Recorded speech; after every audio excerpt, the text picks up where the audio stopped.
good, everybody? This is A.T.A. Episode2. We're back after a roughly month hiatus. We're trying to keep this bi-weekly best we can, but unfortunately, I was away for a month, and it's really hard to do podcasts from hotel rooms and Starbucks and all those, not so great settings. So, with that said, today we have some new segments on deck. We're going to touch base on some new things that we have yet to do, trying to establish some level of a format for the podcast going forward in terms of segments and little bits. But with that said, before we dive into pretty much today's plan, just want to catch up for both Spanos and I to all of you, because obviously a lot of people viewing the podcast are people who follow his stream, and you know what's good with him. But there's also probably some new heads, so just familiarize yourself with the podcast. And the last month, this podcast is all about alternative and nerd shit. It's all about gaming, music, movies, whatever the fuck we like, because even when that shit's popular, odds are it still falls under some alternative category, more niche category in general. Mm-hmm. With that said, we sit here, we talk about all that shit because it's all we give a shit about. Now, as far as getting caught up, so as I said, I've been gone for a month. For literally, it was 5 weeks. I left April 12th, and I got home May 18th, I believe. I was on tour. I work for a band called Vane, and we were on tour. It was like a metal tour. The headlining bands were called Parkway Drive and Killswitch Engage and After the Burial. It was my first time doing like a bigger metal tour like that. It was definitely really cool. I learned a lot on it. It was a little grindy at certain points, but it was definitely sick. But I'm happy to also be home and happy to be able to get back to this. But that really was like the dominating force for the entire month. I was basically just traveling, doing paperwork every day, and selling shirts to people. So I was very busy. And with that said, it's really hard to find time in the day when you're on a metal tour to even record a podcast, let alone do anything you want to do, whether it be gaming or anything else. So unfortunately, I fell a little behind. And with that said, just a little hinting moment here is that we're thinking about using Twitch Premiere to help fill that gap of time whenever I go on tour, because I do it semi-often. Yes, the only thing about Twitch Premiere is there would be no opportunity to really communicate with the chat. But what we would do is open up a section in my Discord channel, open up a channel for it, and take questions prior to podcasts. So you guys can shoot out questions, and at the end of the podcast, we're going to answer all of them. So chat, if we're not responding to you in this moment, we will get to your questions in the middle, sort of like an intermission period. We're going to answer some questions, and again at the end of the podcast. So feel free, throw some questions at us. Let's make this interactive stream. But me and Joey are also going to predominantly do most of the talking. It's not going to be constant communication with the chat as we did last time. Real shit. And with that said, kind of touching back, that's my whole month. That's my gap of time. But for anyone who's unfamiliar, Spanos, what's been good with you? What have you been up to for the past month where I was gone? In a word, just like doing my thing. Anybody who frequents the stream knows that I stream all the time. So, I've been wrapping up my 2 part-time classes that I've been taking, working on the weekends and just streaming as much as possible. Like these past few months, I've just been incredibly, vested in growing this community that I have on my hands, albeit small. But there are people who are here like, day in, day out, which is cool. Shout out to you guys. But yeah, that's just been it. I've had my nose to the grindstone since February, really, when I started doing this, and things are growing, things are picking up. We just casted our 3rd online Wi-Fi tournament. We had I think in total, because John had to John's one of our tournament moderators. He had to manually enter 3 people. We had in total 85 people in this last one, and it was a lot of fun. We saw a legitimate, he was likely a sponsor player, like King Chris, who, plays 33rd at GOML, participate. That was, for me, as the TO, it was exciting to have, like, a super high-caliber player in there like that. So that's basically what I've been doing, chipping away, streaming Smash, trying to figure out ways to grow the community and whatnot. Well, it's clearly been effective. You've been making a dent and then some. Even when I'm away, I see you grinding. Everyone sees you grinding. And a lot of the people who are tuning into this podcast live right now are people that are grinding with you. more or less every day. Yeah, I So mean, streaming is one of those things where it's very easy to. Uh, I find it pretty easy to commit to because it's one of those things where you can visually like see numbers going up, right. which is kind of like dopamine. I'm not gonna lie, like when even though it's small, even though in the grand scheme of things it's small, like when I'm streaming and I have over 20 viewers, I'm in like a good ass mood. It's like a little bit of dopamine, it shows that the work is paying dividends and things are slowly but surely working out. It's just like you gotta think of it in the long term. You know what I mean? Mm-hmm. Things don't blow up overnight unless you're already a known commodity. Yeah, unless you already have that footwork kind of covered for other reasons. For sure. So that's mostly what I've been up to. Just grinding, doing my thing, streaming. But yeah, we should probably get into the hype versus reality, or if you want to talk a little bit more about tour, what you got coming up, what the schedule is going to be like coming up. You can talk about that real quick before we go into the hype versus reality. Yeah, sure. I'll pop that in there too. So on my end, Saturday I leave for a tour with my own band. I'm playing a band called Typecast. Funny enough, people who play in that band typically participate in the Iamspanos Opens. Everyone plays Smash. Everyone's a gamer in that squad. But I'm going down to Texas and back. It's just 12 days, a short run. Then when I get back from that, we're going to hit another Iamspanos Open and probably hit a couple more podcast episodes. And following that, I go to Japan with Vane.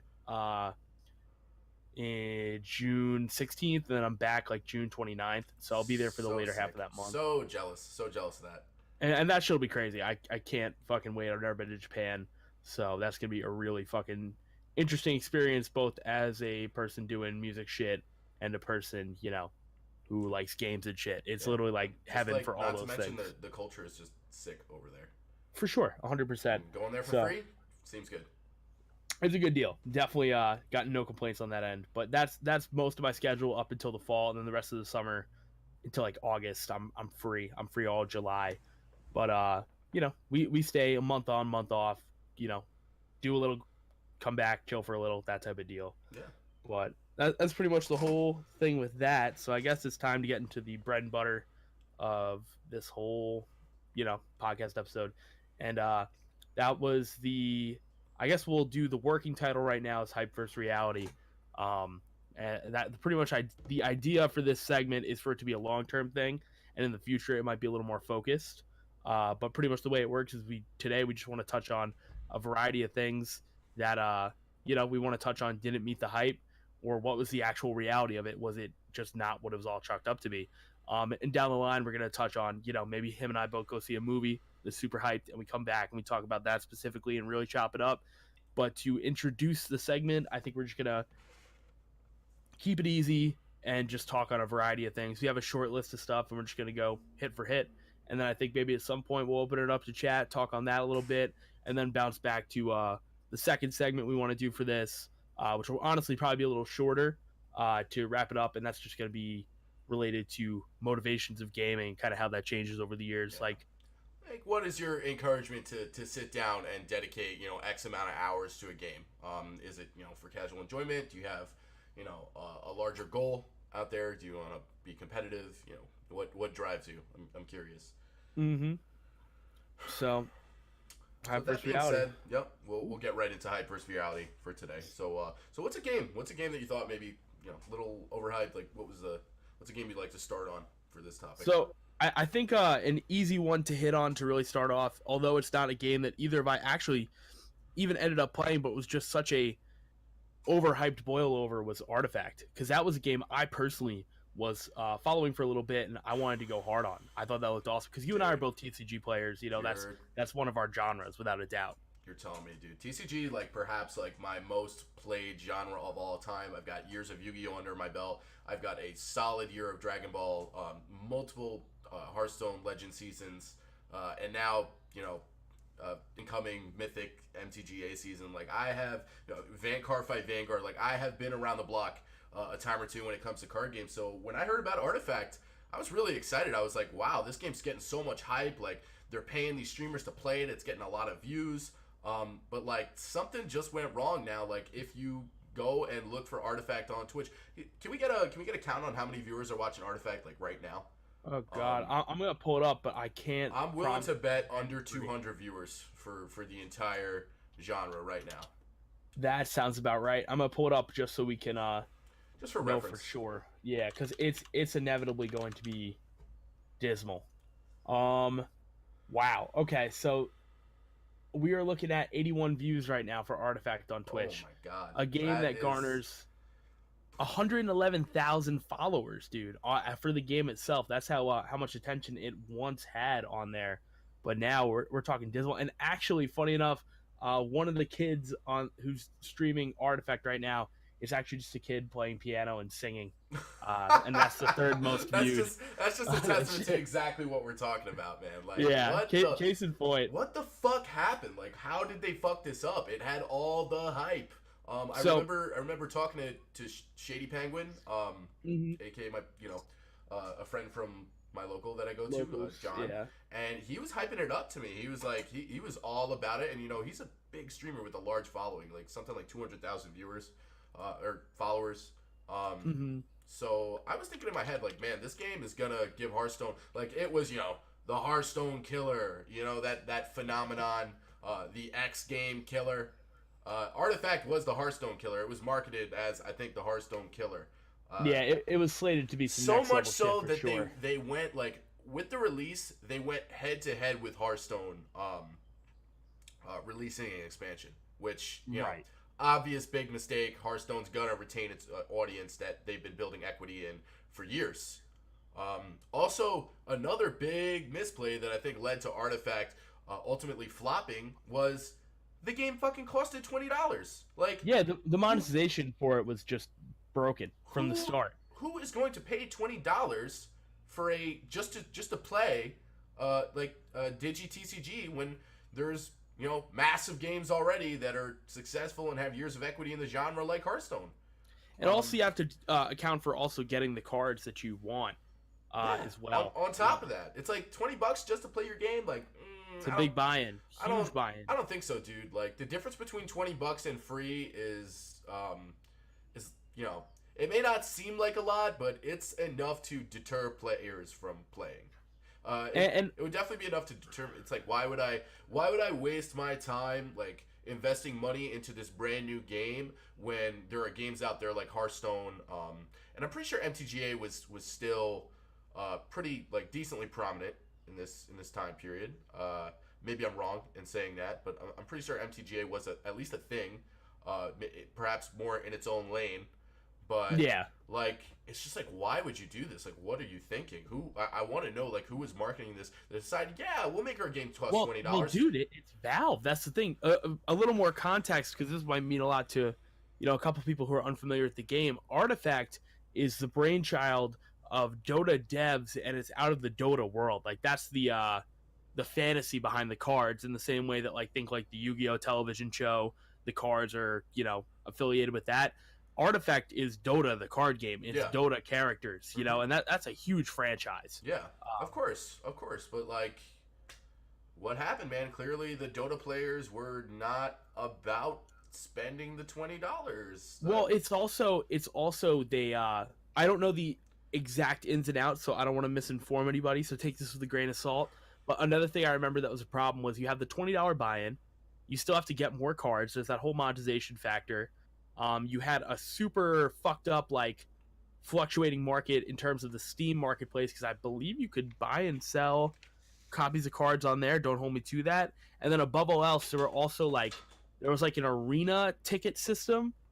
Uh, in order to do certain game modes, like things like drafts, an example, like you needed a certain amount of arena tickets. And to my understanding, they were few and far between. It was hard to get in there and actually simply do a lot of the things the game had to offer. I don't know the total ins and outs of that, so again, don't hold me to the functional component of that. But basically, there were parts of the game like drafts that something people would probably want to have immediate access to, even be able to just spend a blatant microtransaction fee on, and you literally just were gated by formalities within the game's design. You couldn't even just go spend money on things explicitly. So yeah, it was just hard to get the full experience of the game. Is really what it was. Um, So So that's lame, pretty. so lame because really the sky was the limit as far as that game's success goes. Um, I have seen few games flop as hard as that game because straight up, straight up, we're talking how many viewers was it? 80? I mean, 81 viewers right now, 81 and viewers. that game had like Kriparin doing sponsorship ads for it, Rain ad too, like big faces in That's like the absurd, TCG card dude. game. That's absurd. Some people That just went. They just had to declare bankruptcy because of that. Like that's really bad. You got to wonder like how much longer those servers are even going to be up. dude, Um, yeah. And they said they were committed to fixing the game. There's no coming back from that. You can't God, possibly rubber band from such a massive fucking failure. you know, And that game, again, it was hyped. It was so hyped. I remember being at your house pretty much more or less like once the hype was there, like every night just bringing that game up, being like, yeah, man, when Artifact comes out, I got to try it, blah, blah, blah, blah, blah. And I never even spent the money because that paywall in itself was already enough of a deterrent. yeah. But I that guess game, I guess that's where like MTGA comes in and they're like, what's up, bitch? Like we actually have a good yeah, game, despite despite Wizard of the Coast kind of being a little money grabby. It's fair enough. Like you can actually it has some growing pains, is what it is. You can actually play that game for free and not worry about it. And guess what? You don't got to pay $20 just to play. Yeah. Like, if you're on PC right now and your shit is not free to play, like don't expect people to buy it. At least in the world of competitive games, for the Yeah. most part, that is a world that is you can't charge money for your game like competitively when people like there's games like League running around that are free to play, games like Hearthstone, etc. it's a try before you buy world, 100%. Yeah. Without a question. So another title that's a little more particular that I think comes to mind in terms of hype was both hyped and in a certain regard did not meet the hype is Smash 4. Smash 4 was hyped. Smash 4 did well, but you know what part of Smash 4 at the time of announcement was absurdly hyped and did not meet the hype? 3DS Smash 4. That was an absolute fucking flop of a port. I just like never I can't speak about the ports of the game. I don't know if like it frame dropped on the 3DS or whatever happened, but I was just one of those people that like Smash on the DS, like a handheld version of Smash, it just never intrigued me. I just never saw it working out on a competitive level because I feel like at that point Smash 4 on the 3DS came in what, like 2014, 2013 maybe? Maybe even a little early, probably 2013 if I remember right. I think that's right around the time where like competitive games were really taking shape, and I just could not see a handheld game like that really gaining any traction competitively speaking. Smash 4 on the Wii U was a different story. Obviously, it did get some traction, and I feel like people were already let down from like the 3DS version of Smash 4, and then like the Wii U version came out, and it was actually like good and competitive, and a lot of pros made a name for themselves in that game, like pros who established themselves in like Brawl and stuff, made a name for themselves on Smash 4 Wii U. And that was one of those games that I feel like kind of over-delivered. Like Smash 4, I mean, you hear varying opinions about it, but I think in its entirety, it was a pretty well-received game, at least better received than Brawl. Yeah, for sure. I agree with that. It was like kind of like a happy median where like not everybody loved it, but like it wasn't deemed brawl status where everyone's like, like, fuck this game, like this game sucks. This isn't the Smash that we know and love. It definitely wasn't hated in the same ways. Also, the other thing is that you look at the Switch, which is a mobile console. You have the ability to play that anywhere. You can play Smash in your car, in your hands, if you really wanted to. The difference between the 3DS, and maybe this is just also a technological bridge, if you would, but at the time that came out, there is no compatibility for to my knowledge at least, a GameCube controller, which is the common way to play Smash of all platforms, to your 3DS. So it was just in this little brother lane where it's like it's on the 3DS, like it's not the same functionally. It kind of gets it kind of gets counted out by default because you just don't have the ability to play up to it's technological snuff. It's not that authentic Smash experience to me. You just can't take the same feel of like a controller and play a game like Smash and then transition it to a exclusively handheld format. It just doesn't. It wasn't. It was too much of a transition to bode well with the players. And For sure. Smash 4 on the Wii U came out weeks later, and obviously that was at least popular enough to have a scene. I really don't think even that, dude. Like, it became like, I mean, I guess you could say the same about Switch, but you could argue that there's way more fruitful titles for the Switch thus far. But like, Wii U wasn't exactly the most successful console, and it was just a gigantic paywall just to play Smash. Yeah. You had to buy that console, and it literally just was a Smash machine. Nintendo was like floundering there for a few years. I mean, like going back to like consoles coming out like earlier, like you had the Wii before this, the Predicator. You had the Wii, which was obviously like the Predicator to the Wii U, and then you had the Xbox 360 and the PS3. That was the Xbox 360 era where that had like that console had the highest equity, had the best exclusives, and the Wii, even though it felt like it was marketed like a genius. The Wii just felt so futuristic. I'm talking the classic Wii.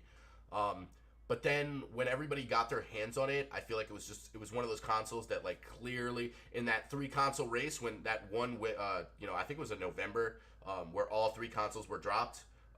Sony dropped the PS3, the 360, like the 360. They all came out in relative timing. Yeah, it was like like right before Christmas, I'm pretty sure. I think the Wii came out later than the Xbox 360, but I might be wrong about that. Yeah, I think the Xbox 360 dropped a little earlier. With the 360 had the most hang time, I'm pretty sure. Yeah. Out of the 3, but again, I might be wrong about that. Yeah.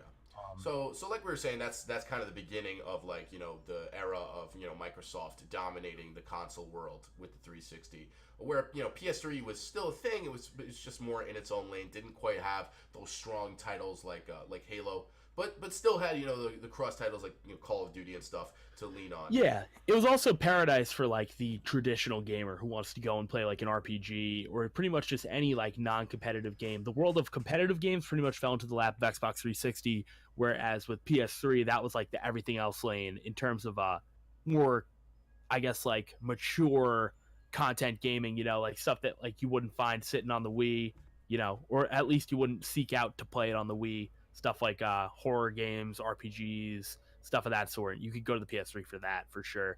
But most of the time, competitive heads, like, culturally, were attracted to, the Xbox 360. Yeah. It kind of, dominated the era, and Wii U was somewhere behind all of that. I'm sorry, not the Wii U, the Wii, the classic Wii was somewhere. The Wii was somewhere... But also, the Wii U in itself just existed in its own mess of a purgatory. Yeah. On top of that, that's what I'm getting to. Like, Nintendo followed up the Wii, a kind of like for a failed experiment. And the Wii U in itself had its own degree of hype. Yeah. I mean, like, I honestly, I don't think you can't even compare the hype for the Wii U to the original Wii. Oh no, of course no. No, definitely so not. I think that definitely hurt like sales and everything. And the Wii U was, like I said, it was just a paywall to play the next Smash game. But I don't even think people were that excited for the next Smash game because Brawl had flopped so hard. Yeah, it took, to my understanding, it took Smash 4 a little time to get its like individual footing. You know what I'm saying? So, but also, I guess one closing note on particularly Smash 3DS is I don't want to say that the fact that you couldn't play with a controller and you need to get that C-stick attachment was the reason that 3DS was just a bad port and didn't do well. But I'm just more so saying that because don't get me wrong, plenty of people play Smash without a GameCube controller. People play on Pro controllers, people play on Joy-Cons, whatever it may be. It's fairly common. But the difference to me really is just the quality of technology. Like holding a 3DS with a C-stick attachment on that tiny screen with wonky graphics and wonky, physics, and even just like wonky controls. Like a 3DS controller setup does not feel nearly as good as Joy-Cons do. That's just not the same. It's just not the same experience. You don't get that same Smash vibe from playing Smash on the 3DS. Yeah. That's just, I don't think that's what the 3DS is meant for, in my opinion. Yeah. But I had a 3DS and I played it plenty. In my opinion, does not feel nearly as good as Joy Cons. And I think when you look at the competitive world of Smash, which is what a lot of people look to that game for, that is just not gonna hold up when you also have a console out at the same time that lets you have access to options like other controllers, game controller, whatever it may be, For and sure. even just the option of playing on a larger television. You have the most optimal way to play, and in a world of competitive play, people seek out optimization. 3DS did not offer optimization, even if it was fun for what it was. Yeah, 100%. Agree, agree, agree. So Moving forward, do we want to transition from talking about Smash 4 to Smash Ultimate and where we think that falls, or is there yeah, another game you'd like to hit? I think we should, because our time is spent playing a lot of Smash Ultimate, and obviously your channel is at this point built around Smash Ultimate. Let's be careful to be sparing in how long we talk about this, because God knows we could talk about it for fucking days. But I'm down to touch on it. In my personal opinion, Smash Ultimate, having watched the trailer for it while I was on tour in Europe, um, in my opinion, did meet the hype. I watched that trailer. I watched the internet explode when they saw it. I watched people hate on it because obviously, to a degree, it did look like a Smash 4 port, like visually, just maybe like Smash 4.5 looking. But I think ultimately it did meet the hype because what that game needed to do was, be a fucking shot of steroids for the Smash franchise. And I think it was. I think Melee benefited from it. And obviously, I think the game itself did over well. Oh yeah, I'm pretty sure it's the highest selling Nintendo game of all yeah. time I up think to this I point. think it just hit 14 million copies. I know for a fact it just surpassed Brawl. So I mean, like Yeah. the sales are there. Obviously, word got around about the game. I feel like Smash Ultimate was just better received because it was on a better console. Like I Yeah, said, of course, of like we were course. talking about, man. Like nobody really, like very few people, or marginally less people, gave as much of a shit about the Wii U than they do about the Switch. The Switch was like kind of this clean slate, multi-purpose console that really we've heard nothing but good things about since its release. It's got a plethora of good titles under its belt, and really no terrible like functional issues that I know of. Have you heard anything about like switches I breaking and bricking and shit? I've heard really nothing about anything like that, which is sick. And maybe I'm wrong. The only honest like hardware critique I've gotten that I've really heard from people about the Switch is battery life, but even then it's not that bad. You get a Yeah. good like 3 hours off of it Oh with yeah. heavy application use. Especially if you're not really playing handheld mode very much, it's like kind of negligible Yeah, battery life. exactly. Like for me, man, like I almost never play handheld Switch, Right. so I don't even have to think about the battery life. Like I think For sure. as a console, it stands very well on its own 2 feet, making it a great platform to have Smash Ultimate on. Smash Ultimate, it just felt big. It just felt more major league. It feels like Brawl kind of casted a shadow over the Smash franchise, and it took a couple years for Smashers to really get over it. The hardcore players played. I wasn't one of them. I played a lot of Melee and I played a lot of 64. And then I just like flat out did not play Smash 4 post Brawl because Brawl I feel like Brawl really like killed the momentum of the Smash franchise, and Ultimate now is kind of picking up where it left off post Melee. The game itself a little bit campy. We're finding out, but it's not. It's definitely not terrible, and I think it's still a great like. I'll never understand why Smash streamers like don't have that many views. There's only like a handful of streamers that really get good viewership. The game usually floats underneath like 5,000 watt like viewers all the time, which kind of puzzles me because Smash is one of those games that I feel like is so spectator friendly. And I think that shows in their tournament viewership. Like their tournaments always get pretty solid viewership, but outside that, Smash Ultimate still, it had a lot of hype at first. It had, well over 100,000 viewers all the time when it first dropped, but now 4 to 5 months later, we're seeing it like most of the time under 5,000. So Right. it's kind of settled. Smash still predominantly a niche game, but at least a bigger niche than Smash 4. For sure. And also one thing to account for is like we look at Smash through a slightly different lens because we care about competitive and we care about like professional play. But there's like a pretty sizable margin of the sales of that game that really went to people who don't give a shit about any of that and just want to play the game, kind of like how it's, OG Destiny was, which was just to be a party game and be fun. And there are people who have that shit on deck and you know just play it casually and don't pay any mind to Twitch or the competitive world or anything like that. Yeah. So again, I still think the game objectively was an That astronomical that success. definitely shows in its sales. I mean, it's quite possibly like the biggest success that the Smash franchise has ever had if we're just looking at it from a sales perspective. Numbers. And Point. I think we could be looking at a very different situation as far as viewership on Twitch goes. If the game was more supported tournament wise by Nintendo, but that's unfortunately age old issue, unfortunately, just with not them. the case. But hypothetically said they had their own like LCS equivalent or some shit like that where they specifically put time, money, and resources towards promoting a esports scene for that game. Of course, the viewership would be through the roof. But the fact that like when a major comes along, they get the viewership that they do without any support from Nintendo is fucking sick. Oh, it's yeah. awesome. It's a testament to how good the game is. I mean, 100%. look at what happened to local turnouts. Like it blew up the scene. You had a game like you have a venue like A.T.A, right? I'm not sure what A.T.A was drawn for Smash 4, but I can guarantee that it was not 100 to 150 players on a weekly basis, like it's been for the past. I think they've done like 21 or 22 locals since Ultimate came out. Mm-hmm. And it's been well over 100 players like every single time. And yeah, that consistency is just fucking legend. And listen, man, that's like not a cheap thing to do, because if you're going to a place like A.T.A, you got to pay for venue and you got to pay entry. That's players showing up saying, "Hey, I'll pay $15 to come play." Like, sure, on a weekly basis. Like, yeah, I want to play. So players are, the money is definitely there, but Nintendo yet to capitalize on it for sure. Definitely.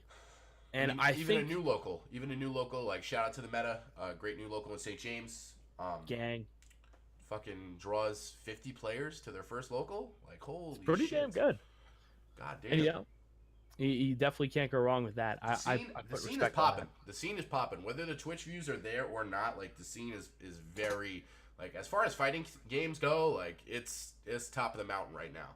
And that also works out nicely too, because Smash in itself has always been like pretty much all fighting games have always been.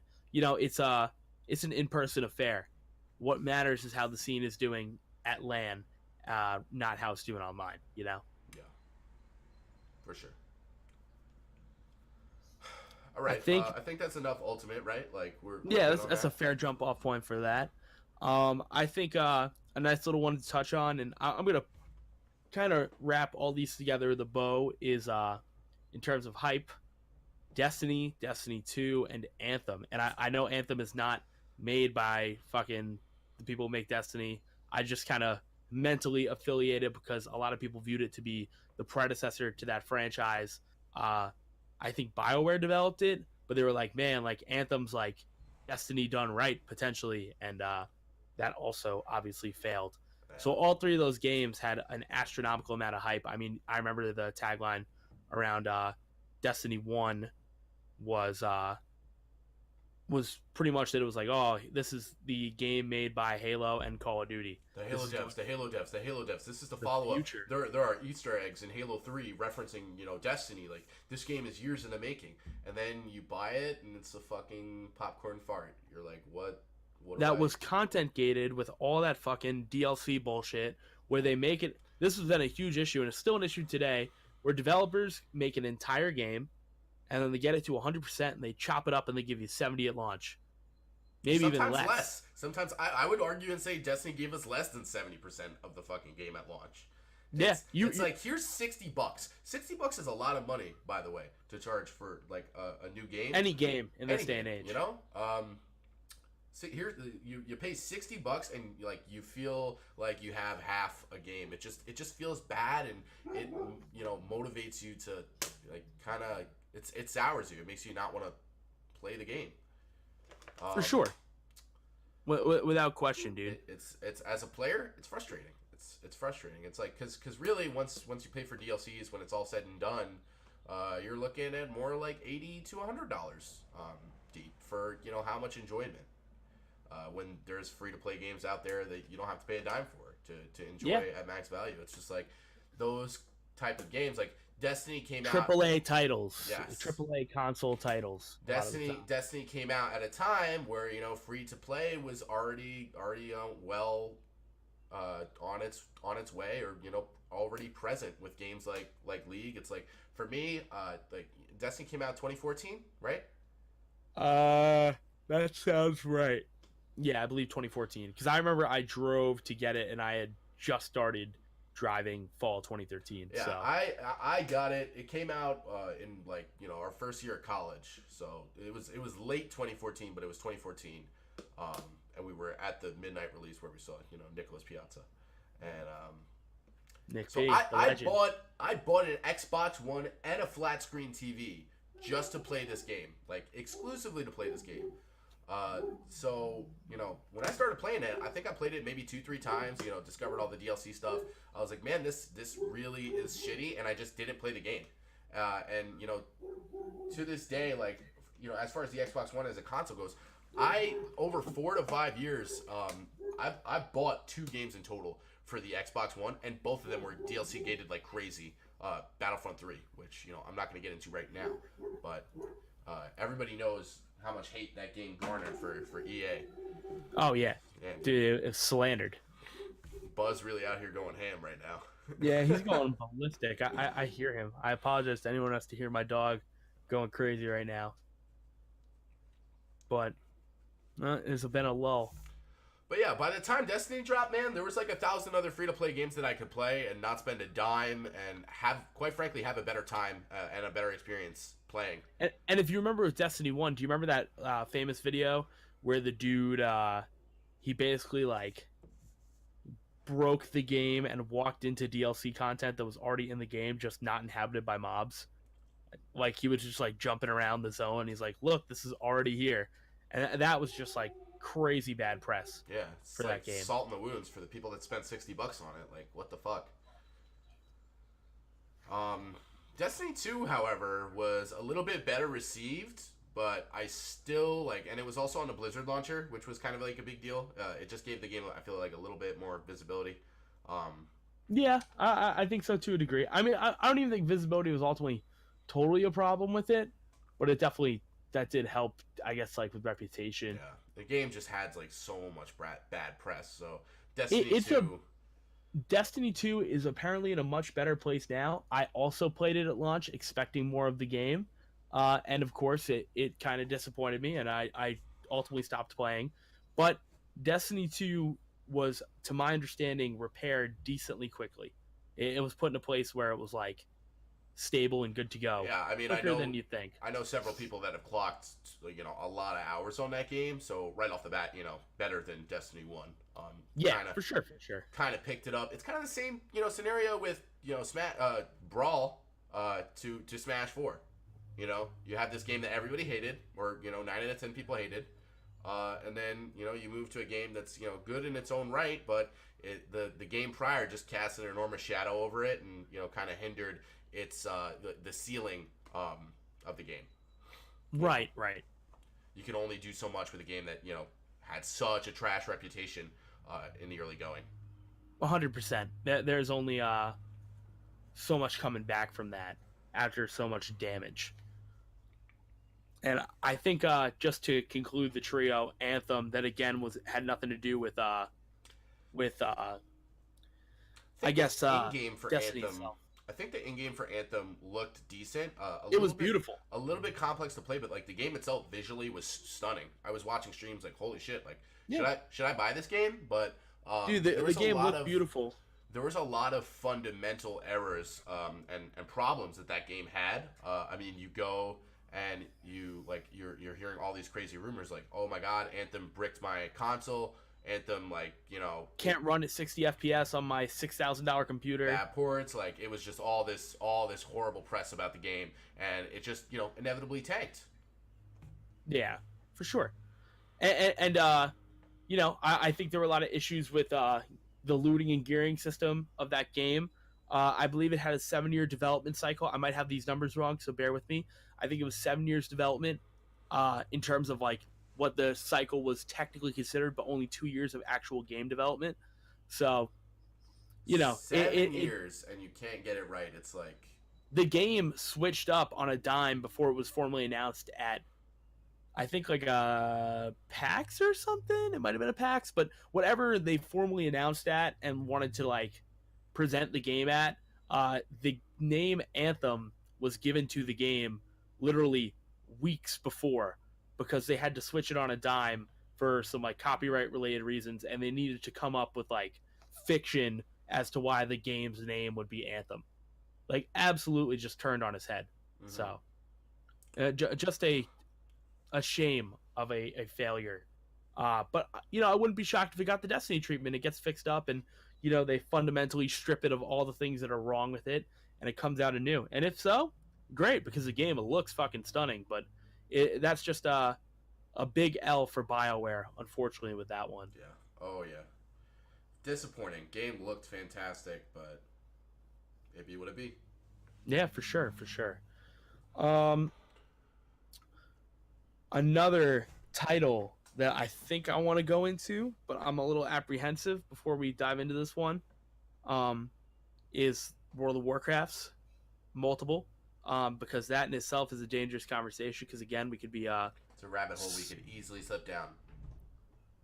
But let me ask you this, without so we don't go too far deep diving on what's what. If we exclude Vanilla, World of Warcraft, and Burning Crusade, because both of those games were considered to have met the hype, starting from Wrath of the Lich King on, which expansions do you think met the hype, and which ones in reality were just trash or just defunct?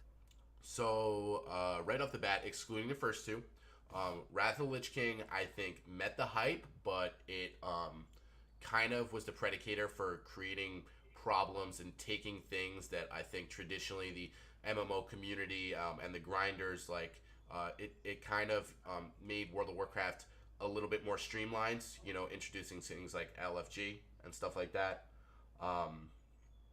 which I think ultimately people missed, going in general chat and looking for group and stuff like that, and it kind of it was the start of making World of Warcraft less social, more streamlined. Yes, more streamlined.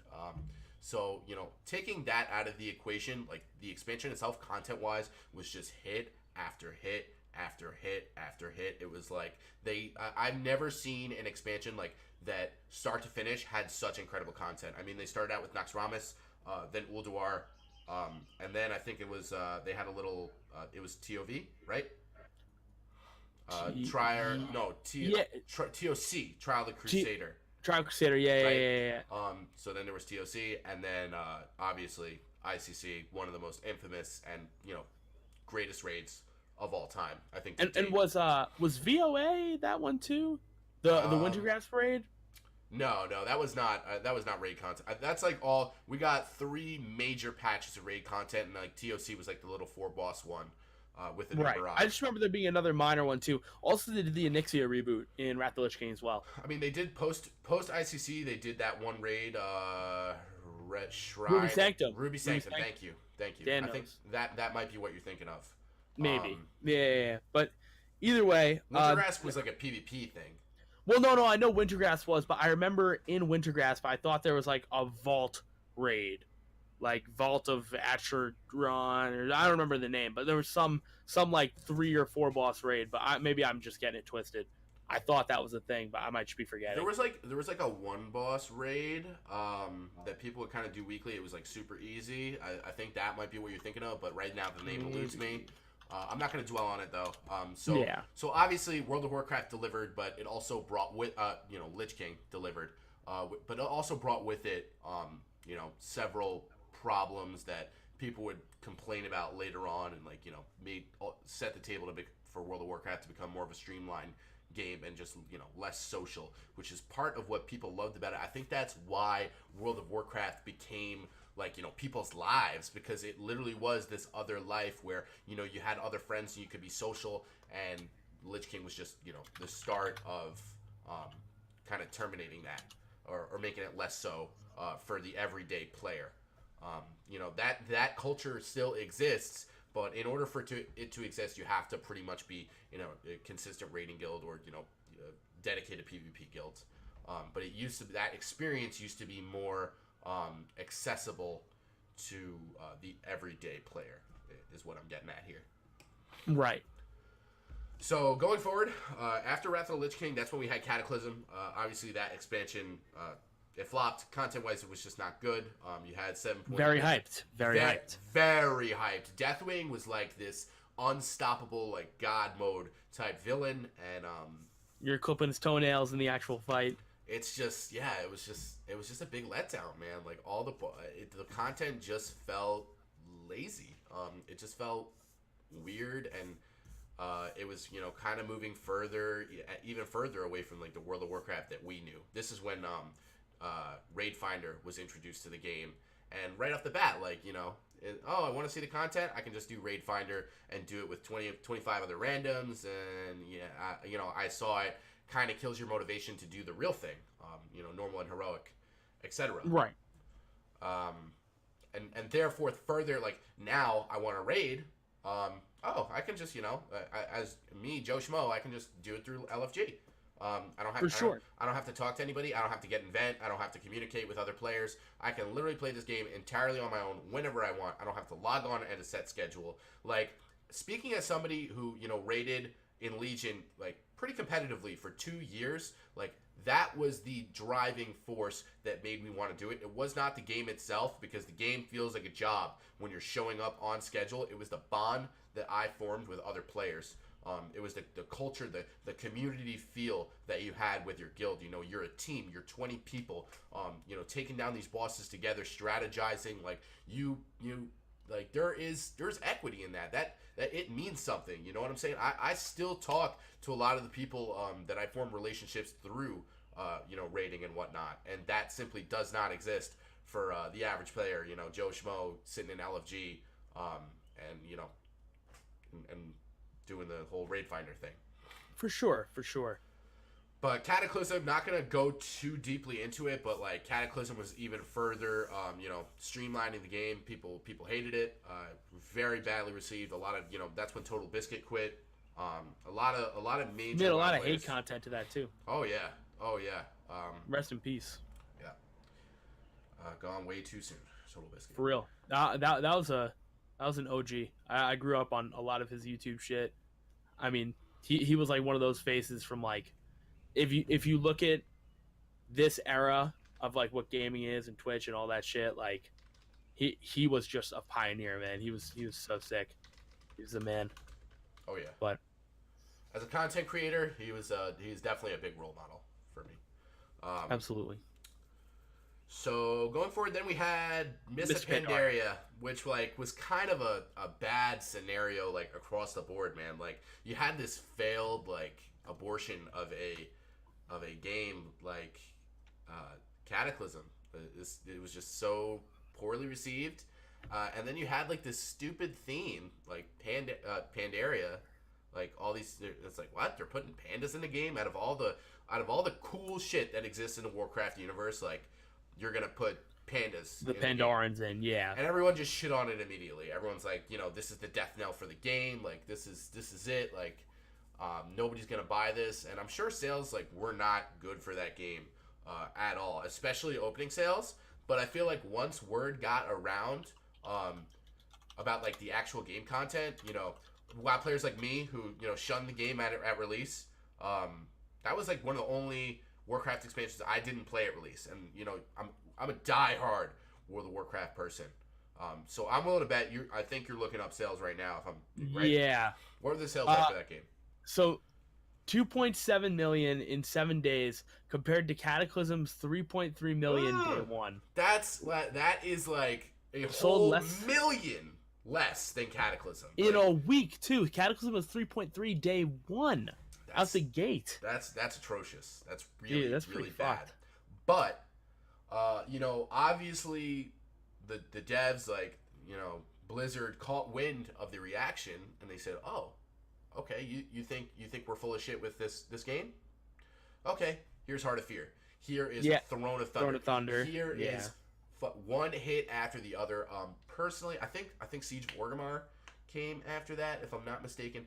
And that was the only one that was received kind of wonky. Yeah, everyone was like... Mainly just because of the content drought, and the content itself was, like, just alright. Yeah, but, like, if we're talking about the first 2 patches, like, holy shit, that was some of the most fun reading I ever did.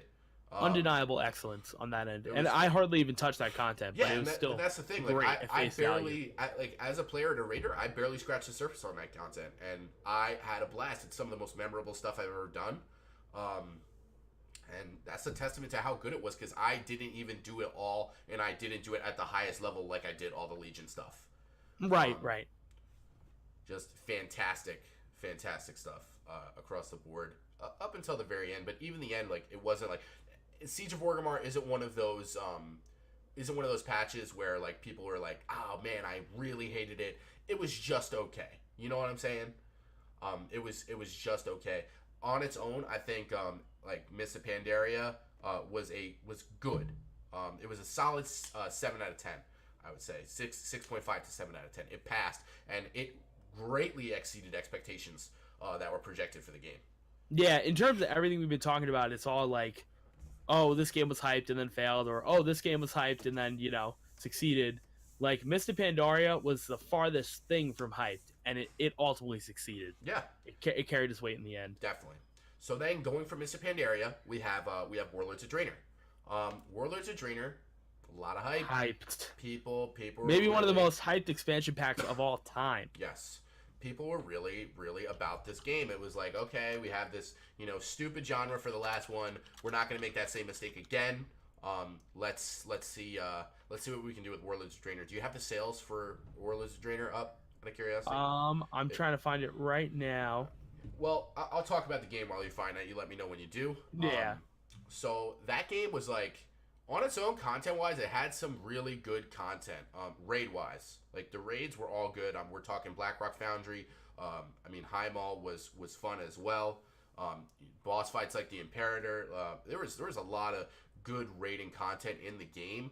But this is when World of Warcraft was like, it was too streamlined. Like those problems that took place that started in Wrath of the Lich King, they really like took shape and culminated in just an antisocial experience in Warlords of Draenor.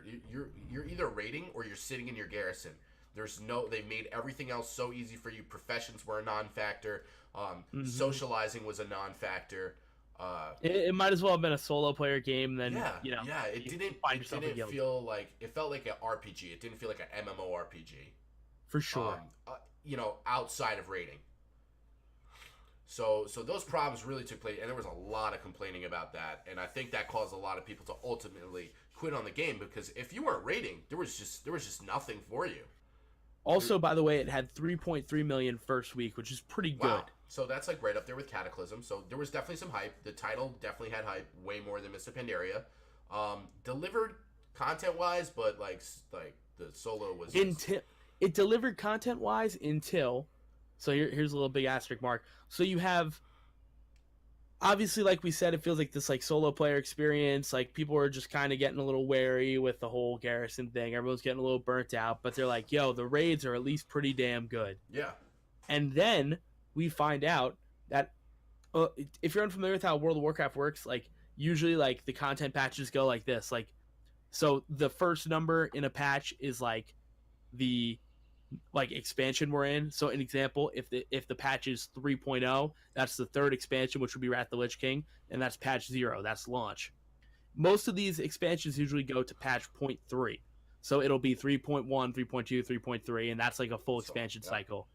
Warlords of Draenor ended at patch 4.2, meaning Warlords of Draenor opted to exclude an entire content patch's worth of content for a expansion that was ultimately losing steam. Yeah, it was losing steam quickly, dying out. But for those reasons that we discussed, and I think that's why ultimately they were like, oh shit, this like really isn't panning out so well. And the last patch of that game was like the game was a fucking wasteland. It was like For real.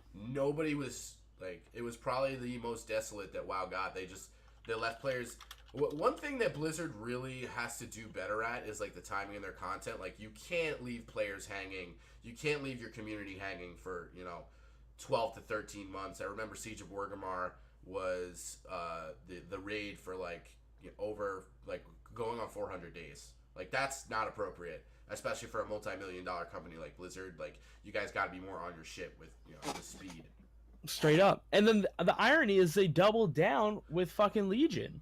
And they did put those resources in a good place, and they did it all well, but how they, and I'm not to jump ahead, but how they can't keep that steady into BFA is beyond me. But, you played Legion in full. I dipped out on that expansion like a little bitch. Objectively, one of the best expansions the game's ever had. You want to talk on that? And the hype versus the reality of that? So Legion had a lot of hype. It was kind of like a return to form for the people that loved Burning Crusade. And for that reason, people love Illidan. I think people really liked the characters that were associated with Burning Crusade, and Legion kind of brought that back to the forefront. So right off the bat, the expansion had a lot of hype around it. But I think the major like albatross for Legion in general was like, okay, you had this game Warlords of Draenor, which was too streamlined, too easy. You didn't have enough stuff to do, and Blizzard, to their credit, they heard that feedback. And they were like, okay, well, here's, an endless grind in the form of artifact power and, world quests, all this shit that you now have to do if you want to play the game at a high level. So right off the bat, like, that's good for players who are up to task. But for, a player like you who doesn't necessarily have that kind of time to sit there and grind, you're gated. You're pretty much gated from playing the game the way that you want to play it because of that. So Legion was great. The content was excellent. It's the best. It was my best raiding experience ever. I led a guild for 2 straight years on a high pop server, like consistent top 10. So I really got that raiding experience, and it was excellent. But all the work that you had to put in to make that happen was a little bit too much. So it was good. The expansion was good on its own. Stands on its own 2 feet, but they were just unable to find that, sweet spot where, it's, too streamlined or, too difficult, like too much shit to do. Where, meanwhile, the game was still streamlined, like LFG and everything is still in the game looking for raid Finder, all that shit. But there was just so much, like, now you had to do that shit. You had to do world quests. Like, you had to do all of this stuff. And I think all those, like, things like LFG, looking for raid finder, world quests, all that stuff, like, it takes away from the mystique of World of Warcraft as kind of like an open world like game, sort of. For sure. And ultimately hurt WoW's equity because it's not the same game it was in its infancy back in Classic and Burning Crusade. Like, making the game too easy and too streamlined has hurt in the long run, so much so that you have you had private servers emerging, and now you have a whole re-release of Classic WoW for those reasons. People want that authentic MMORPG experience where everything's not handed to you on a silver platter type. Where you have to hustle, work, communicate, all the above. You know. People like that. That's originally what I think took WoW to the dance. For sure. Where they mastered all those aspects, and I don't even think they did it on purpose. It was a happy accident to a degree. Yeah. Which I think is why they stepped away from it, thinking they knew better. And to a degree, in certain regards, they might have. But now you look at like I'm one of the fucking freaks that follows this shit in 2019 because MMOs more or less are a black sheep genre now. But I stay very up on my MMO news and MMORPGs particularly. And a lot of the games that are coming up, aside from Classic WoW, they're being developed are 1 or 2 people spearheading the project from a previous AAA title that ultimately fell into obscurity, whether it be EverQuest, Dark Age of Camelot, you name it. It's one of the guys from that game making a spiritual successor done right that wants to return to challenge and socialization and will say fuck all the conveniences of modern gaming, modern MMO gaming particularly. And even Classic WoW is World of Warcraft's attempt at catering to that, Yeah. 100%. It's just now a question of, is classic WoW gonna be an albatross for current day WoW, and I think that's gonna be the case. I also think so. At least I'm very in touch with the WoW community still, and I think WoW Classic is gonna take over. I think people miss it. People want the nostalgia, and people want what they had. And now WoW Classic is here to deliver just that. So, there's no feasible way you're going to be able to keep up with both games. Like, maybe some people will who really have that much time on their hands and are that dedicated to the game. But that we're talking like an ultra niche audience of people that will be able to keep up with both games at the same time. So, WoW's going to really have to do a good job with as far as like scheduling their content releases for both games. Like, one game is gonna have to be like dropping a new patch when the other game is on the downswing of their patch. For sure. And also, it's interesting to me because the way the monetization works for classic WoW is pretty much you just pay the subscription and you have the game. And what that does is, if you were currently subscribed to WoW, I get the idea. I get it's this cross-contamination thing, because if you're currently subscribed to WoW, you can go play vanilla. And then if you're subscribing to WoW to go play vanilla, you're also subscribed to current WoW, so you can go give that a shot. But the reality is, I think people paying that $15 are just going to want to go where the water's warm, and that's going to be vanilla WoW. Because if you're still playing WoW right now, there are a handful of casuals, but it's likely you give a shit about endgame PvP or raiding, and you're only still in that rat race, so you could be a part of that endgame, which always has at least some degree of quality, Yeah, 100%. Well, I think that's a good place to stop on our WoW discussion. We pretty much covered all the bases through all the expansions that we talked about. For sure. Honestly, I think this might even be a good spot to jump into the next segment, or at least real quick, let's open up the floor. If there's anyone in chat who just wants to say what's good, we can respond to them real quick formally. And then if no one's talking, we'll just jump into the next jump. Because I know people kind of ask questions across the board in the stream chat, and we've kind of addressed them like passively. But, if anyone has anything to say on anything, now's the time. If not, we're going to go into segment 2, and then we'll ultimately probably conclude the podcast. So in this brief intermission, say what's good. So Prometheus, right off the bat, I see he's asking about Mario Maker. I don't know how much you know about this game. I recently watched the direct with my community on stream. I know nothing about this game. So basically, Mario Maker 2, this is the second one they're releasing. You have an opportunity to kind of like think of like the classic Mario Bros. Games that you played with like Mario and Luigi and stuff. Right. So you have, like, with Mario Maker, you literally, like, build your own stages, you build your own levels and maps and stuff, and it's a really, like, creative game.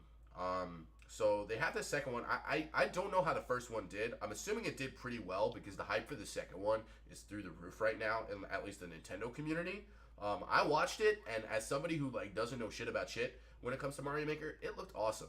And it looks like it's a game that promotes a lot of interaction and a lot of, going back to what we were talking about, what brought WoW to the dance, like socializing. Hey, dude, I built this map. Play my map, As a streamer, like, I'm heavily interested in the game because, it promotes streamer-viewer interaction. For sure. I think it's a game that caters to all the aspects that Nintendo loves, those social, like, good fun, party game kind of that vibe, that feel. I think it hits all those bases. But there's not really much more I can talk about the game because it's not out yet. But all I can say is the game looks fantastic. It looks like good fun. I'm definitely into that. I might give that a look just because it at least sounds interesting at a face value level. So, but I'm sure it'll be an astronomical success when it jumps out of the gate, just as these Nintendo games tend to be. Oh, yeah. And also, you can't go wrong with Mario, just in general. Mm-hmm. So what else we got, chat? Questions. Now's the time. Mm-hmm. If you say nothing, this just gets cropped out in editing for our YouTube boot. So, talk or get cropped. Your time. I feel bad because I know people said what's good passively, and I've tried to... I try and mentally take note of the chat here or there while I'm talking, and then I'll kind of like navigate my answer to try and cover what people are asking. But at this point, I don't know. Also, does anyone know what's good with that game, Auto Chess? That so many people fucking play. Hafu plays it. Doublelift plays it. Reckful plays it. They all play it like in between league games, right? Like that's the Yeah, it's like Dota Chess, I think, or some shit like that. I might be wrong about. I'm pretty sure it's a Dota 2 Dota chess. custom game. They're like, It's well, I guess we can't do TCGs, so here's chess. yeah, but it's like a custom game, much like Dota originally was to Warcraft 3. But it's very popular. It gets really good Twitch viewership, and I know Trump makes a bunch of videos about it. Seems interesting. That's cool. I mean, I don't know shit about the game, so I really can't speak on it very much. A lot of Prometheus asked how can we get his parents to get him a cat. Ask nicely, or if you're fucking stupid like me, make a PowerPoint for your parents. I did that a bunch as a kid, and it never worked for anything, but it was always good to punish them with a 15-minute sit down and presenting them a PowerPoint about yes, why they should do things for me. Joey the Um, Punisher. good at what I do. I love hitting people with long spiels. Um, and also, Yola Master Chris, how can you get a girlfriend? Be yourself, but also make sure you're taking care of yourself, because people like people who invest in themselves. Dan says Auto Chess is a big game. Look at all the popularity. Artifact looks like all the popularity for Artifact was projected to have. And honestly, I wouldn't be shocked if I'm even looking at Auto Chess. Like I'm just like peeking it right now in like the Twitch pages and stuff, and the game looks like similar to Artifact, like layout wise. Not totally, but visually, when I think Artifact, I think something pretty similar to this. But the game, I know nothing about it, but clearly the viewership is good, and all these like people I know from the Hearthstone community play it. I'm looking at like the top 20 right now, and I see nothing but names I know. So pretty interesting. But I think, I think this is probably the time to jump into the next segment, and this is just the part 2. Yep. So this segment has everything to do with what is your motivation to game. So what is your motivation to game as a person who's lives out of a suitcase pretty much. You're always on the road every other month. You don't really have the opportunity to be consistent in any game in particular because of that reason. So like what motivates you to sink several hours into playing a game or games plural? So it's interesting because I also kind of want to touch on what the motivations were for us as a kid too. But basically, my motivations to game now at this point in my life, as you said, I'm a person who basically, uh, I live out of a suitcase. I spend the better half of a year on tour, whether it be my own band or others. Gaming's different for me because I can't keep up with games in the same way that my peers do. I can't do what I used to do and sit there and go to work and get home at 9 and then play till 5 in the morning every single night. I can't grind out. I can't stay steady.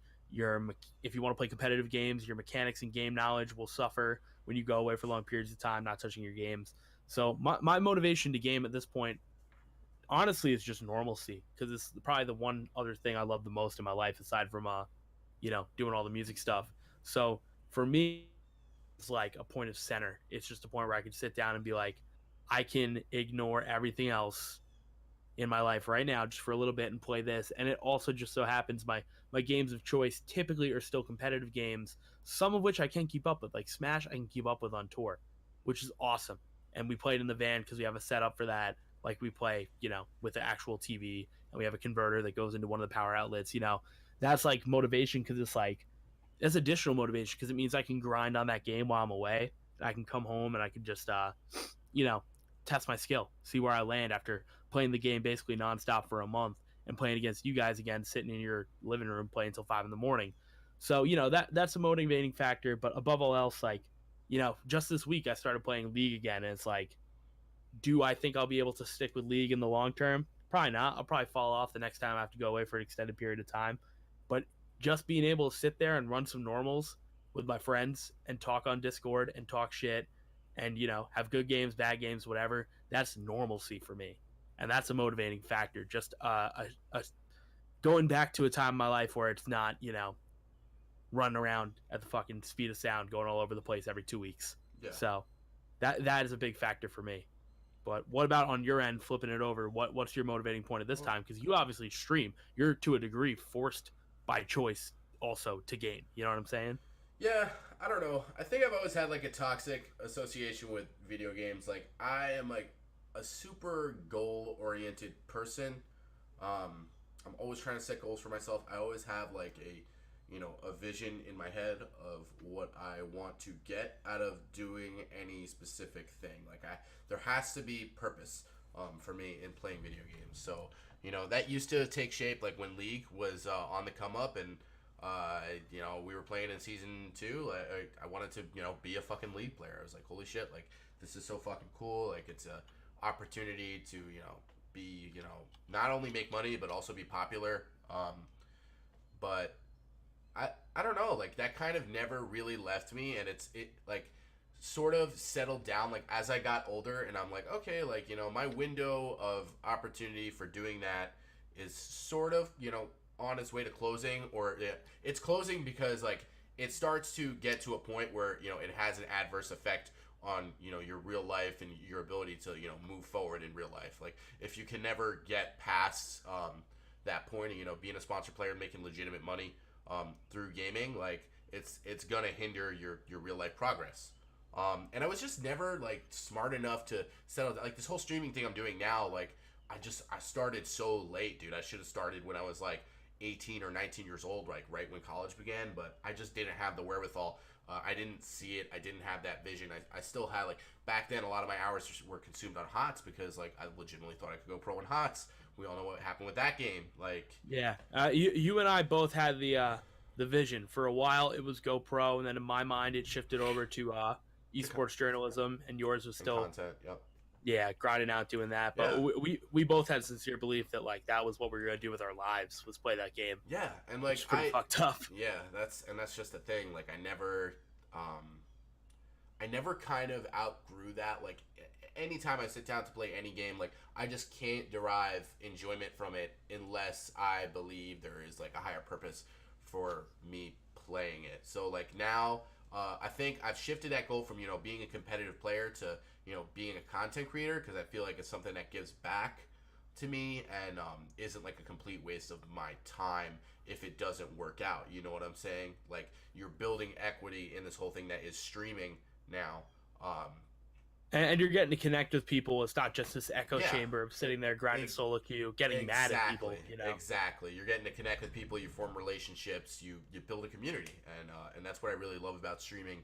But that same toxic trait that I have, where like I still like now I can't play a game and actually enjoy myself if I don't see myself streaming it. So like I really don't give a shit. Like, do I like the game League? Yeah.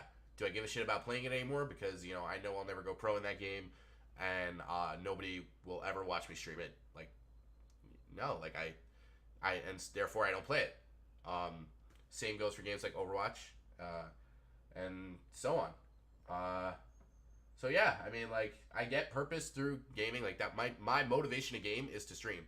Honestly, I don't think I would be playing games right now if I were to stream. For last summer, around this exact time, a year ago, I said I'm dropping games completely, and I was really enjoying myself. Like I was having a good time.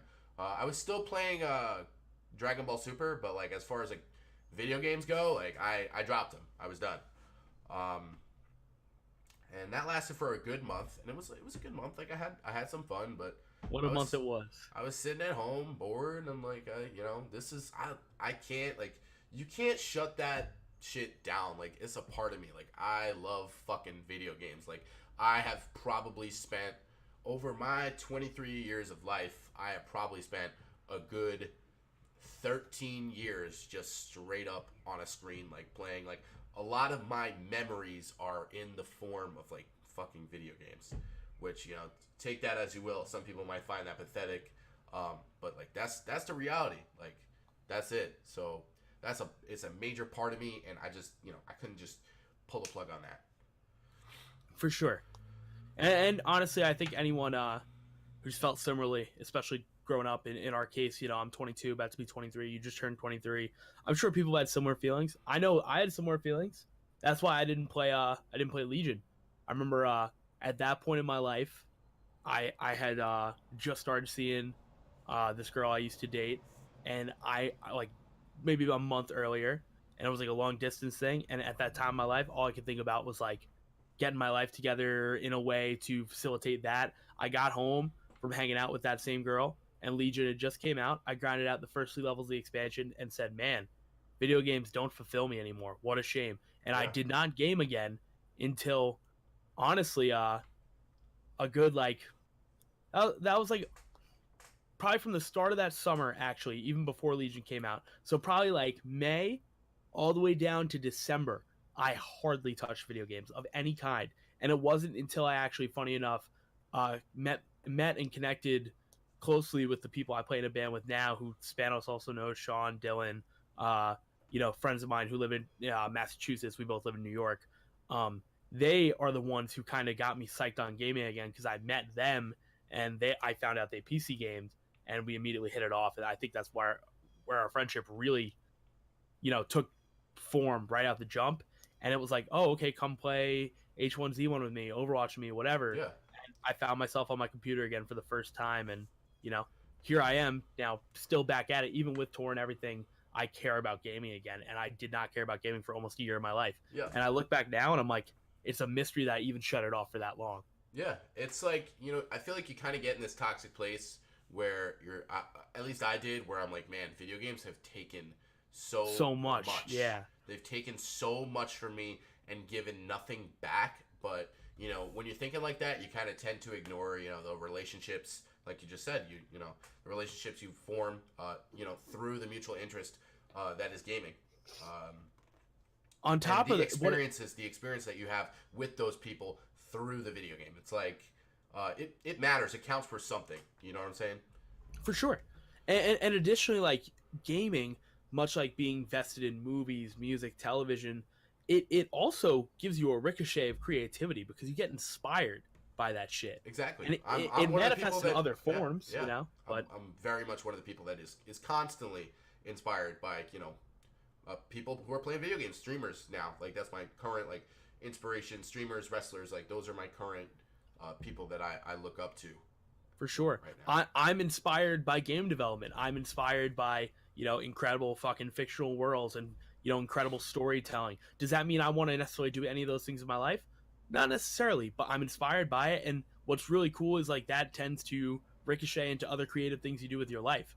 Everyone I know who's creative and does music or has stake in, doing like television. I know a couple people do that, movies, whatever, like it tends to always come from other places, other mediums and shit. And playing games straight up is fuel for every other medium of art, creativity, or even anything you want to do with your life. It's multi-applicable.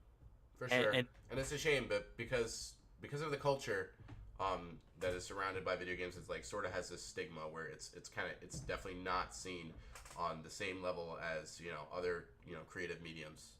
For sure, it's definitely not. But at the same time, it also is, because sometimes like when you look at it from what is a AAA title, what is a game like League, what is a game like Destiny, it's hours of work, it's hours of creativity, it's hours of vested interest, and big return in terms of like mainstream players and shit like that. It's just it's shit that, as in some weird way, will always be alternative in some bizarre form. It will always still somehow be not totally mainstream, even when it 100% is. Yes. Mm-hmm. So, but I guess the ultimate point is that like games and what you learn from them manifests themselves in a variety of ways. And as corny as that may sound, it comes out in just so many other places you don't even realize. Not even in terms of like, art, like that particular creative medium, but just anything you do with your life. You'd be surprised how often your brain is subtly taking from things you learn from, playing video games in a bizarre fucking way.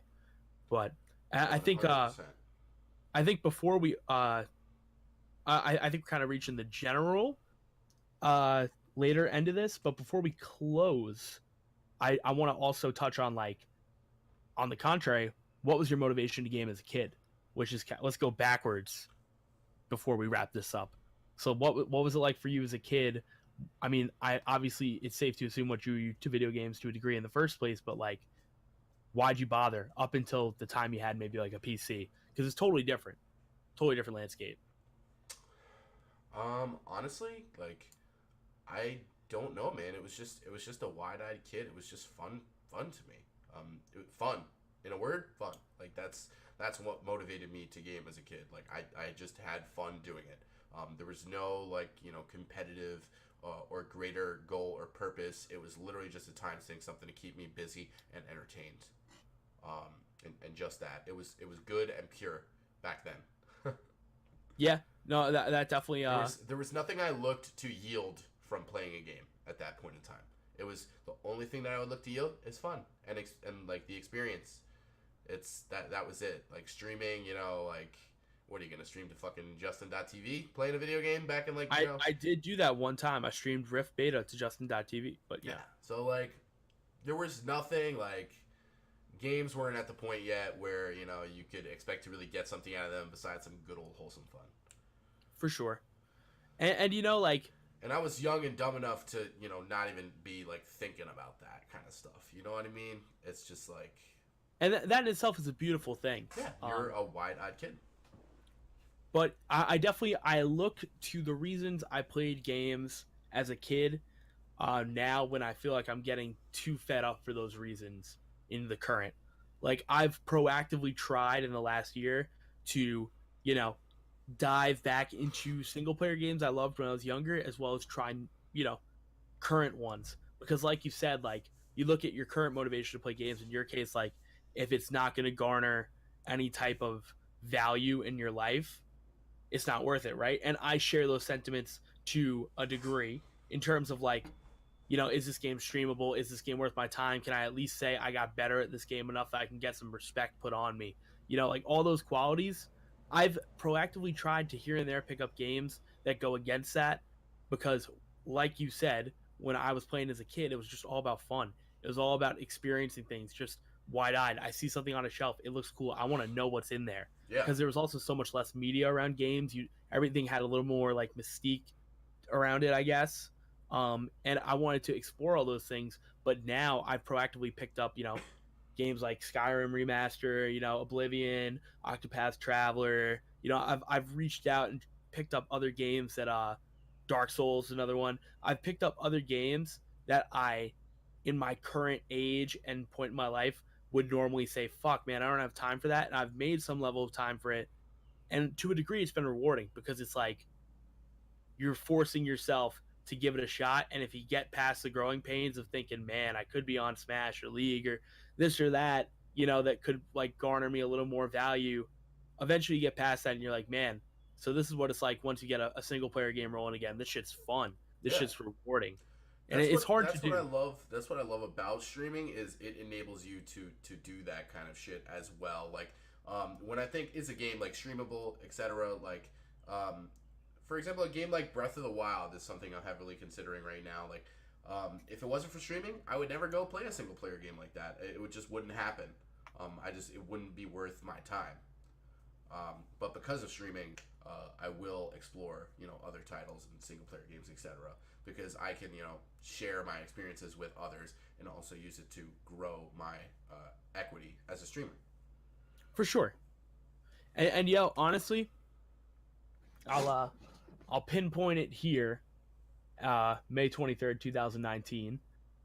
If you ever make it big on Twitch, and here we are, 3 years later, and it's a completely different ballpark, and you're doing that, and you're playing single player games with your community, and you have that connection, what I will say is I hope that you do what I'm doing, and you make a little time in your day-to-day, when life's a little potentially easier for you, and Twitch might be paying the bills or something, to sit down and play a game off stream. Because it sounds so easy and simple, but it feels so difficult at our age, and to a point where you're not even doing it, but it has been rewarding and a little eye-opening to do. Definitely. And I know you don't got time for it now, but if you find the time, especially if gaming and games that you have to like hustle for takes care someday, cross our fingers. But say that happens, like find the time, find the space in your day-to-day to do that shit, because it's definitely been rewarding, and it's something that has kind of changed my perspective on why I game in the current, although I more so still see eye to eye with you, where it's like if I find the time, I want it to be something of my value, something I can build off Yeah, of.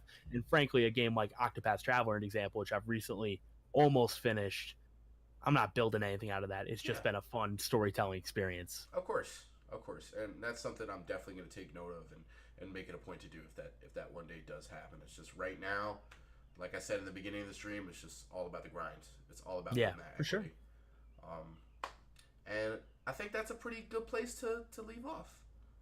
Yeah, Right? I'd say so too. That seems like we've touched on everything we wanted to talk about. Scraped out a good hour and a half off of this, and yeah, I think that just about wraps it up. Yeah.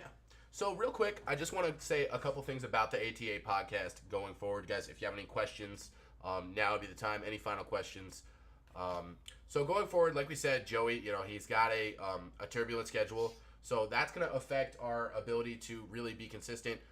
We might end up using the Twitch Premiere feature. I'm not sure about it yet, but we might give that a test run and at least once and see how it goes. But what I am going to say about the podcast is, although it might not be ultra consistent due to his schedule, like they are going to continue happening. And shout out to those of you that actually came here and like watched and participated in the chat. I know like there's not that many people watching right now, but like the whole point of me and Joey doing this is it's like something for us. So we're going to be doing it no matter what, even if there's 0 people watching. Like you guys can count on us to be here. It's kind of like a bonus like content thing that we like to do. It's just sitting here talking for an hour and a half, just scraping the bullshit off our brain. It just feels good. It's a fun thing to do. So regardless, like you guys will always be notified when a new ATA podcast is going to come out, and maybe once I know there's no sign of it stopping in the immediate future, but maybe once Joey's touring a little less, then we can buckle down and make a consistent schedule that we can adhere For to. sure. Definitely. Point being, we have a long-term interest with the podcast, so things are very much going to continue. I like I said, we do apologize that it took so long to get another one out, but definitely it's not stopping. So we're gonna keep going here, and it's only up from here. And I will say we are committed to really fucking grinding them out while I am home. Like an example, June or July rather. Once I get home from Japan, I'm home for 4 weeks, which means presumably 4 episodes, 1 episode a week, just popping them out when I'm around. So we make it up where we can. But, this is an endless wealth of conversation. We never fucking stop with this shit. And the reason this podcast started is because we do this shit without a camera on us all the time anyways. So it just makes sense to put it out into the world as well. But I think that just about wraps it up. Hits every point we need to hit. And we are going to try and have an episode out around the same time as the next Iamspanos Open. There might be one sooner at the Twitch premiere. But until then, this has been A.T.A. Podcast Episode 2. I'm Joey. That's Spanos. And thank you guys for tuning in. Peace.